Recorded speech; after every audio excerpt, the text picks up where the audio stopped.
લેશું અને કોઈ પણ તત્વની ઓક્સિડેશન અવસ્થા છે એ આપણે કેવી રીતે શોધી શકાય, ફાઇન્ડ કરી શકાય. મિત્રો આજે આપણે સંયોજકતા પરથી કોઈ પણ રાસાયણિક સંયોજન હોય તે પણ આપણે બનાવી શકાય છે. તેને આપણે સંયોજકતા પરથી, તેની ઓક્સિડેશન અવસ્થા પરથી તેની આપણે આગાહી કરી શકાય છે. મિત્રો અહીં આપણને ક્વેશ્ચન છે કોયડો નંબર 3.8 ચેપ્ટર નંબર 3. આગળ કોષ્ટકનો ઉપયોગ કરીને નીચે જણાવેલ જોડીમાં દર્શાવેલ તત્વોના સંયોજવાથી બનતા સંયોજન આણ્વીય સૂત્રની આગાહી કરો. હવે અહીં ક્વેશ્ચન એ છે કે સિલિકોન અને બ્રોમિન આ બંને વચ્ચે આણ્વીય સૂત્ર કયું હશે? તો આપણે ડિસ્કસ કરીએ. મિત્રો એ સિલિકોન છે, સિલિકોન એની સંજ્ઞા શું આવે? Symbol Si. અને બ્રોમિન, બરાબર, એનો સિમ્બોલ શું આવશે? Br. આપણને ખ્યાલ છે મિત્રો કે બ્રોમિન છે એનો પરમાણુ ક્રમાંક 14 થાય, એટલે કે 2 8 4. તો આ 4 ઇલેક્ટ્રોન્સ છે તે ગુમાવી, એટલે કે 4 ઇલેક્ટ્રોન્સ ગુમાવે એટલે કે સિલિકોન ઉપર પ્લસ ચાર્જ આવે, +4. એવી રીતે બ્રોમિન જે છે, હવે બ્રોમિનનો પરમાણુ ક્રમાંક તમને યાદ ન હોય તો તે કયા સમૂહમાં છે તે ડિસાઈડ કરો. આપણને બધાને ખબર છે કે બ્રોમિન જે છે તે 17મા સમૂહમાં છે. તો મિત્રો 17મા સમૂહમાં હોય, સમૂહ નંબર 17, તો એની જે ઇલેક્ટ્રોનની રચના છે, બરાબર, એટલે કે આપણે 2 8 7 દ્વારા દર્શાવી શકાય. મિત્રો 7 ઇલેક્ટ્રોન ગુમાવવા કરતા 1 ઇલેક્ટ્રોન પ્રાપ્ત કરી લે એટલા માટે બ્રોમિન ઉપર -1 ચાર્જ આવશે. મિત્રો હવે અહીં બેલેન્સ કરવા માટે અહીં બ્રોમિન જે છે, બરાબર, અહીં +4 કરીશું આપણે. તો +4 કરવા માટે અહીં બ્રોમિન કેટલા મૂકી દેવાના? 4, કારણ કે હવે એની પર કેટલા ચાર્જ આવી ગયા? 1 બ્રોમિન પર -1 ચાર્જ. એવી રીતે 4 બ્રોમિન પર કેટલા ચાર્જ આવશે? -4. તો જુઓ મિત્રો, plus charge minus charge balance થઈ ગયા. તો આ બની ગયું SiBr. શું બનશે? SiBr4. એવી રીતે આપણે B જોઈએ. ટાઈપ B, એલ્યુમિનિયમ અને સલ્ફર વચ્ચે કયું આણ્વીય સૂત્ર બનશે તેની આગાહી કરો. આપણને ખ્યાલ છે મિત્રો કે એલ્યુમિનિયમ છે એનો પરમાણુ ક્રમાંક કેટલો થાય? 2 8 3. મિત્રો જે આ 3 ઇલેક્ટ્રોન્સ છે તે ગુમાવી દેશે અને અષ્ટક પ્રાપ્ત કરી લેશે. એટલે 3 ઇલેક્ટ્રોન ગુમાવે એટલે કે એલ્યુમિનિયમ ઉપર જેટલા ઇલેક્ટ્રોન ગુમાવે એટલા પોઝિટિવ ચાર્જ આવશે. 3 ઇલેક્ટ્રોન ગુમાવે +3. સલ્ફર તમે જુઓ, હવે સલ્ફર છે આપણને ખ્યાલ છે તેનો પરમાણુ ક્રમાંક કેટલો? 16. ઓકે, હવે આને આપણે દર્શાવીએ 2 8 6. મિત્રો 6 ઇલેક્ટ્રોન ગુમાવવા કરતા 8 કરવા એટલે કે 2 ઇલેક્ટ્રોન્સ છે તે સ્વીકારી લેશે. 2 ઇલેક્ટ્રોન સ્વીકારે. કેટલા ઇલેક્ટ્રોન સ્વીકારે? 2 ઇલેક્ટ્રોન ગેઇન કરે, પ્રાપ્ત કરે. એટલા માટે આની પર -2 ચાર્જ. ઇલેક્ટ્રોન ગુમાવે તો પોઝિટિવ ચાર્જ, ઇલેક્ટ્રોન મેળવે તો નેગેટિવ ચાર્જ આવશે. તો 2 ઇલેક્ટ્રોન મેળવે છે, -2 ચાર્જ. હવે આને આપણે બેલેન્સ કરવા માટે શું કરીશું? ક્રોસ મલ્ટીપ્લાય કરીએ. શું કરીએ? ક્રોસ મલ્ટીપ્લાય કરીએ, બરાબર. આ પણ એક મેથડ છે. તો અહીંયા ક્રોસ 2 અહીંયા મૂકી દો, 3 અહીંયા મૂકી દો, બરાબર. પોઝિટિવ ચાર્જ નેગેટિવ ને એમ નામ રાખો. અહીં જો 2 અહીંયા આવશે ક્રોસ અને s ઉપરના 3 નીચે આવશે. તો આ બની ગયો L2S3. તો મિત્રો આપણે કોઈ પણ તત્વ જે છે આગળ કોષ્ટકમાં સંયોજકતા ઓક્સિડેશન અવસ્થા પરથી આપણે એની જે આણ્વીય સૂત્ર છે, એનું જે રાસાયણિક સંયોજન છે તે આપણે આગાહી કરી શકાય છે. હવે મિત્રો આપણે જોઈએ કે કોઈ પણ જે તત્વ જે છે તેના એસિડિક ઓક્સાઇડ, બેઝિક ઓક્સાઇડ છે એ કોની ઉપર આધાર રાખે અને કેવી રીતે આપણે ડિસાઈડ કરીશું કે આ એસિડિક ઓક્સાઇડ છે અને બેઝિક ઓક્સાઇડ છે. મિત્રો હવે આપણે જોઈએ.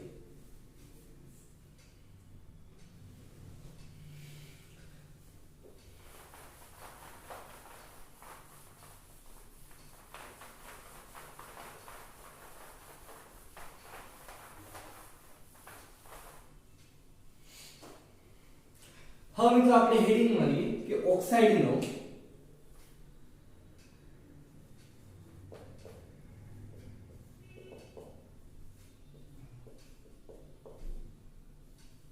એસિડિક અને બેઝિક સ્વભાવ.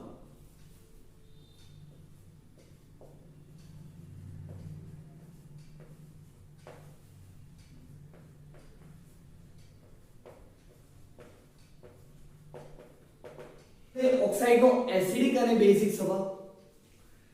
હવે આપણે કોઈ પણ તત્વ જે છે ધાતુ હોય કે અધાતુ હોય તો તેનો એસિડિક અને બેઝિક સ્વભાવ છે કેવી રીતે આપણે ડિસાઈડ કરી શકાય? મિત્રો ડાયરેક્ટલી પ્રપોઝલ છે એસિડિક સ્વભાવ છે એ વિદ્યુત ઋણતા ઉપર આધાર રાખે છે. તો અહીં ખાસ ધ્યાન રાખજો કે એસિડિક ઓક્સાઇડનો જે સ્વભાવ જે છે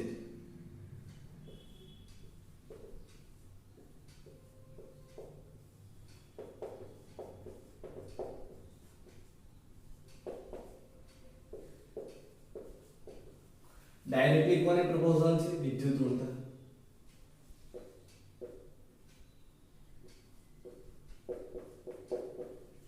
કે તત્વની જેટલી વિદ્યુત ઋણતા વધારે એટલું તેની જે એસિડિક કેરેક્ટર છે એ શું હશે? વધારે હશે. મિત્રો વિદ્યુત ઋણતા છે કોની વધારે હતી આગળ કોષ્ટકમાં? ધાતુઓની કે અધાતુઓની? Very good. અધાતુઓની જે વિદ્યુત ઋણતા છે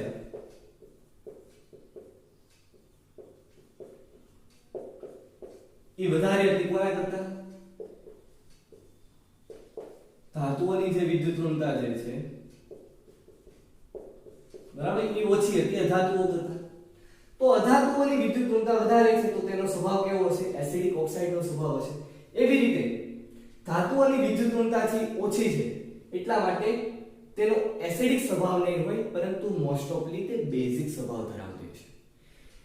આ મિત્રો હવે આપણે જોઈએ તો કોઈ પણ તત્વ હોય ધાતુ તત્વના ઓક્સાઇડ હોય કે અધાતુ તત્વના ઓક્સાઇડ હોય તે એસિડિક કેરેક્ટર ધરાવતા હશે કે બેઝિક કેરેક્ટર ધરાવતા હશે? હવે આપણે જોઈએ તો મિત્રો સૌથી પહેલા આપણે અહીં ધાતુઓના ઓક્સાઇડની વાત કરવામાં આવે છે.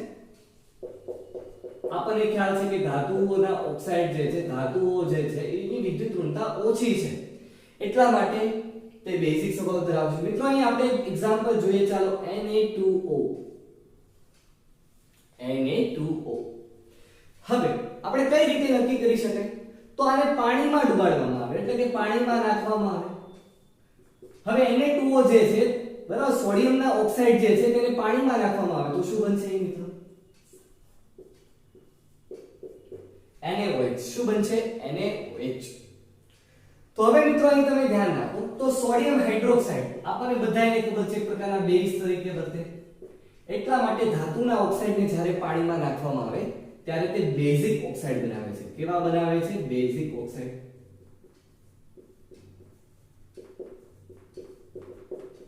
તો આપણે સિમ્પલ કહી શકીએ કે જેના ઓક્સાઇડને પાણીમાં નાખવામાં આવે તો તે જે કેરેક્ટર ધરાવતો જે સ્વભાવ ધરાવતો માનો કે બેઝ સ્વભાવ ધરાવે તો બેઝિક ઓક્સાઇડ. એવી રીતે એસિડ સ્વભાવ ધરાવતો હોય તો કેવો છે? એસિડિક સ્વભાવ. બરાબર આપણે હવે અધાતુના ઓક્સાઇડનું અહીંયા એક્ઝામ્પલ જોઈએ જેથી તમને વધારે ખ્યાલ આવે.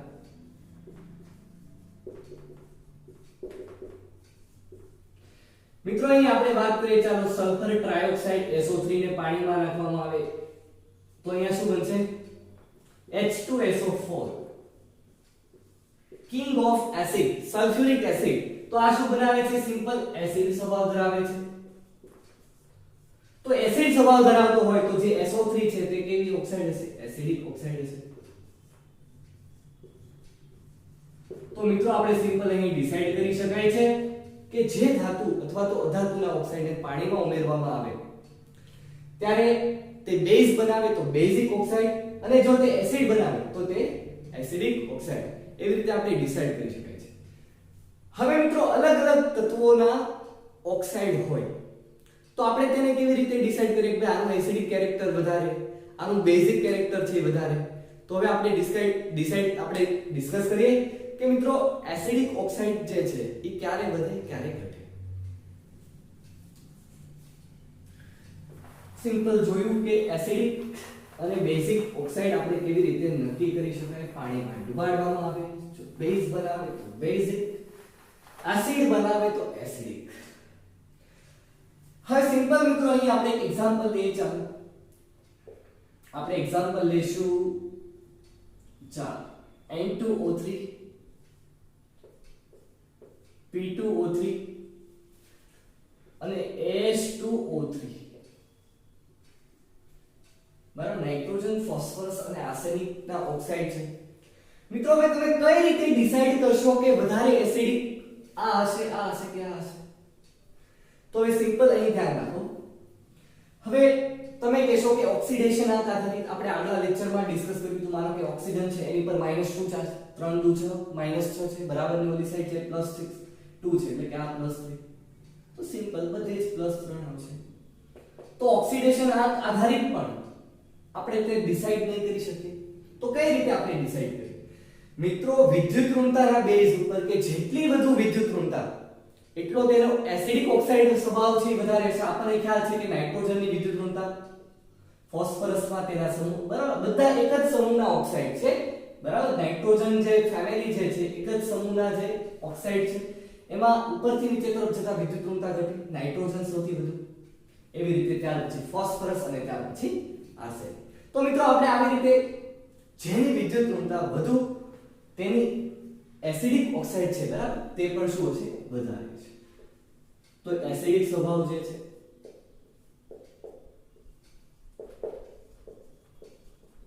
એ નાઇટ્રોજનનો સૌથી વધારે છે. હવે મિત્રો તમે કહેશો આ તો અલગ અલગ તત્વો હતા, એ તો તમે ડિસાઈડ કરી લીધું વિદ્યુત ઋણતાના બેઝ ઉપર. પરંતુ હવે સમાન તત્વો હોય, માનો કે અહીં આપણે એક્ઝામ્પલ લેવામાં આવે SO2 અને SO3. સમાન તત્વ છે સલ્ફર ઓક્સિજન. હવે કેવી રીતે ડિસાઈડ કરશો કે આ વધારે એસિડિક છે? તો મિત્રો સૌથી પહેલા ઓક્સિડેશન આ ગણતરી કરો. -2 ઓક્સિજન છે, બરાબર, તો અહીં સલ્ફર ઉપર +4, અહીં 3 છે, 3 દુ 6. તો મિત્રો બતાવો કે હવે આમાં વિદ્યુત ઋણતા છે કોની વધારે છે? આ સલ્ફરની કે આ સલ્ફરની? SO2 ની કે SO3 બાજુ? તો અહીં મિત્રો જેટલું એનો જે પોઝિટિવ ચાર્જ છે એ વધુ, ધન ચાર્જ વધુ, એટલા તે ઇલેક્ટ્રોન્સને પોતાની તરફ ખેંચવાની ક્ષમતા વધુ, ઇલેક્ટ્રોન્સને પોતાની તરફ ખેંચવાની ક્ષમતા વધુ, તો એની વિદ્યુત ઋણતા પણ શું થશે? વધારે. તો આપણે ડાયરેક્ટલી કહી શકાય કે મિત્રો વિદ્યુત ઋણતા છે એ ડાયરેક્ટલી કોને પ્રપોઝનલ છે? ધન વીજભાર. તો જેટલો ધન વીજભાર વધુ એટલા ઇલેક્ટ્રોન્સ વધારે ખેંચે. ધન વીજભાર એટલે કે વિદ્યુત ઋણતા પણ શું થાય? તેની વધારે થાય. તો અહીં ધન વીજભાર 6 છે, અહીં +4 છે. તો ધન વીજભાર કોણ વધારે છે? +6, એટલે કે SO3 જે છે તેની વિદ્યુત ઋણતા શું હશે? મેક્સિમમ હશે SO2 કરતા. ત્યાર પછી આપણે એક એક્ઝામ્પલ જોઈએ, ખૂબ જ ઇમ્પોર્ટન્ટ એક્ઝામ્પલ છે. ચાલો, N2O N2O3 NO2 N2O5. મિત્રો દરેકનું ઓક્સિડેશન અંતર તો અહીં -2 છે, પરંતુ નાઇટ્રોજન 2 +1 6 2 એટલે કે ભાગ્યા થઈ જાય પ્લસ. એવી રીતે અહીં +4, અહીં કેટલા આવશે? N2O5 +5, બરાબર. હવે જેટલો વધારે ધન વીજભાર એટલે એને એસિડિક કેરેક્ટર વધારે. તો અહીં એસિડિક ઓક્સાઇડનો સ્વભાવ છે એ સૌથી વધારે મેક્સિમમ કોણ હશે? N2O5, ત્યાર પછી NO2, N2O3 અને ફાઇનલી N2. એવી રીતે મિત્રો એક્ઝામ્પલ આપણે બીજું જોઈએ. ચાલો, Cl2O Cl2O3 Cl2O5 અને Cl2O7, બરાબર, સમાન તત્વ છે. Chlorine chlorine chlorine chlorine. એમાં કેવી રીતે ડિસાઈડ કરવાનું? ઓક્સિડેશન આંકની ગણતરી. ચલો, ઓક્સિડેશન આંક છે ક્લોરીનનો કેટલો હશે? બરાબર, કેટલો હશે? +1. આ બાજુ ક્લોરીન તમે જુઓ +3 +5 અને અહીંયા સાદું 14 છે, ભાગ્યા 2 એટલે કેટલા આવે? +7. તો જેટલો ઓક્સિડેશન આંક જે છે એ ધન વીજભાર છે એટલે એ વિદ્યુત ઋણતા વધારે. વિદ્યુત ઋણતા વધારે તો તેનો એસિડિક ઓક્સાઇડનો સ્વભાવ છે વધારે. તો Cl2O7, ત્યાર પછી Cl2O5 Cl2O3 અને લાસ્ટ Cl2. તો મિત્રો આમ આપણે જોયું કે જ્યારે પણ સમાન તત્વ હોય ત્યારે તેના ધન વીજભાર દ્વારા આપણે ડિસાઈડ કરીશું, કારણ કે એની વિદ્યુત ઋણતા છે વધારે હશે, ઇલેક્ટ્રોન્સને ખેંચવાની ક્ષમતા વધુ હશે, એટલે એનો એસિડિક ઓક્સાઇડનો સ્વભાવ પણ શું હશે? મેક્સિમમ હશે. અને એવી રીતે વિદ્યુત ઋણતાના બેઝ ઉપર આપણે એસિડિક ઓક્સાઇડ અથવા તો બેઝિક ઓક્સાઇડ છે આપણે ડિસાઈડ કરી શકાય છે. ત્યાર પછી મિત્રો ઇમ્પોર્ટન્ટ ટોપિક્સ જોઈએ. ઉભય ગુણી અને તટસ્થ ઓક્સાઇડ, બરાબર.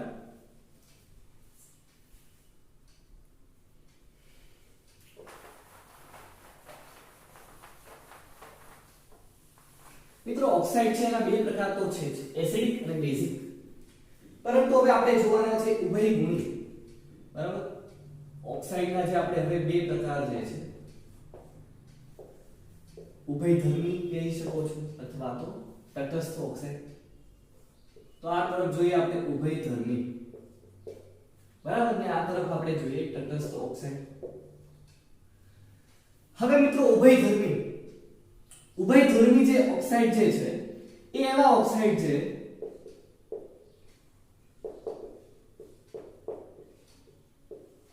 જે એસિડ અને બેઝ બંને સાથે પ્રક્રિયા કરે. એસિડ અને બેઝ, બરાબર, બંને સાથે પ્રક્રિયા કરે.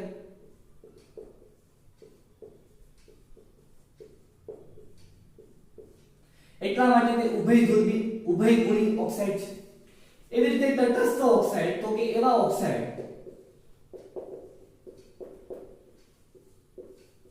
જે એસિડ અને બેઝ સાથે પ્રક્રિયા ન કરે.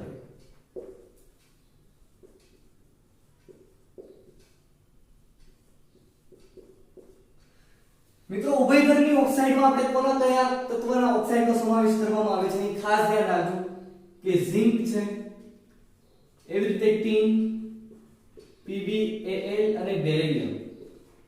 જે પણ કઈ ઓક્સાઇડ જે છે, બરાબર, આપણે ઝિંકની એક્ઝામ્પલ લઈ શકીએ, ZnO છે, SnO2 છે, PbO, PbO2, એવી રીતે Al2O3, BO, બરાબર. ડાયરેક્ટલી તમારે મિત્રો યાદ રાખવું પડશે કે એટલા તત્વના જે ઓક્સાઇડ જે છે તે એસિડ અને બેઝ સાથે પ્રક્રિયા કરતા હોવાથી તે ઉભયધર્મી ઓક્સાઇડ છે, બરાબર. Zinc oxide, SnO2, PbO, Al2O3 અને BO.